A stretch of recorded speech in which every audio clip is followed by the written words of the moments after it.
And President Obama will meet with a bipartisan group of the nation's governors a little later this morning. The annual Governor Association meeting at the White House is a closed-door session. But coming up at 7:30 on Starting Point, Soledad O'Brien will chat live with Maryland Governor Martin O'Malley and get a little bit of a preview for us. GOP presidential candidate Newt Gingrich is blasting President Obama for that apology that he sent to the Afghan president for the burning of those Qurans by NATO soldiers. Hours after the apology, a person who was wearing an Afghan National Army uniform killed 2 U.S. troops based in Afghanistan. Newt Gingrich says Karzai is the one who owes us, the United States, an apology for the shootings. Is this going to be part of the narrative as we move forward in the Republican primary race and the general election? To talk about it, Republican strategist Matt Kobiak is with us this morning. Also Democratic strategist Marjorie Clifton is here, and political reporter from Roll Call, David Drucker. Let me start with you, Matt. The first thing I thought of when I saw what happened was that this could end up being a political football right back here, because any time there's any conciliatory language that goes lobbed overseas, it becomes an issue here. Is this going to stay within this week, or is this going to play out right through till November? My sense is this is a one-week thing. This plays into the theme that Newt Gingrich has been putting forward throughout this campaign, that Obama goes around the world apologizing for America. This is a situation where tensions were high. You had an unfortunate incident that America's apologized for with the Quran burning. You also had these 2 American soldiers die right back to back. Look, this is the kind of thing that Newt Gingrich is going to put forward if he is the nominee. I think that's an unlikely scenario. But this is the kind of thing that you do if you're talking to the base. It's not the kind of thing that you do if you're talking to independent voters. And once we have a nominee on the Republican side, you're going to have to switch your focus from talking to the base to talking to the middle. You know what? I don't know. Marjorie Clifton, weigh in on this, because there's a lot of shift in feelings towards what's been going on overseas, particularly in Afghanistan and post-Iraq. I'm wondering if more independents and even Democrats might start to agree with this, that they're tired of having to apologize for anything, especially when 2 U.S. soldiers were killed. This was not an intentional burning in any way. This was not something to try to inflame. This was an accident. It might have even been a mistaken communication. Soldiers who were just unable to actually read the language on the books that they were disposing of.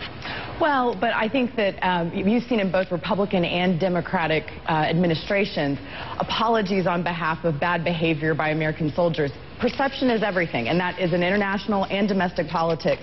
And in this case, it is a perception issue about the United States. And so I think that, you know, the move was right. Who could have predicted the killing that would later happen? I think that Republicans are going to be hard-pressed to actually win on international politics in the coming debates. Given all that's happened over the past year, I think Obama's got a very strong state, especially with Hillary Clinton as Secretary of State.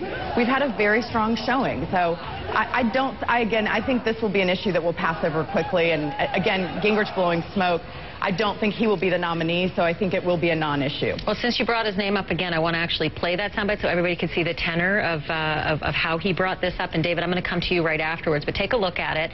This is Newt Gingrich on the stump yesterday, essentially blasting President Obama for sending that apology, which was hand-delivered by our staff over there, the embassy staff, to the president of Afghanistan. Have a look.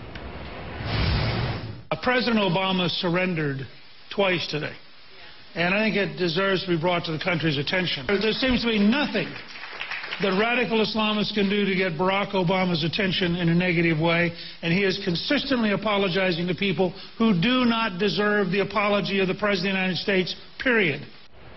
So, David Drucker, on its face, I could see a lot of people getting pretty revved up about that, agreeing with Newt Gingrich, but what Marjorie just said also rings true, and you have to have a bit more of a memory to appreciate the list. I'm going to just go over a few things that President Obama has been able to do during his term. He wiped out Osama bin Laden. He got rid of Anwar al-Awlaki in Yemen. He played a huge role in the ouster of Muammar Gaddafi in Libya. And then on the far right of your screen, you can see Hosni Mubarak of Egypt. Of course, we didn't have any military incursion there, but there was a strong diplomatic pressure put on that Egyptian president to step down, and of course that's exactly what happened. So, David, are Newt Gingrich's comments fair, or are they sort of in a vacuum? Well, I don't think there's anything necessarily unfair with them. I think the question is, are people going to agree with him on a large scale in a general election? And I think that depends on whether or not the American people end up souring on President Obama's foreign policy leadership.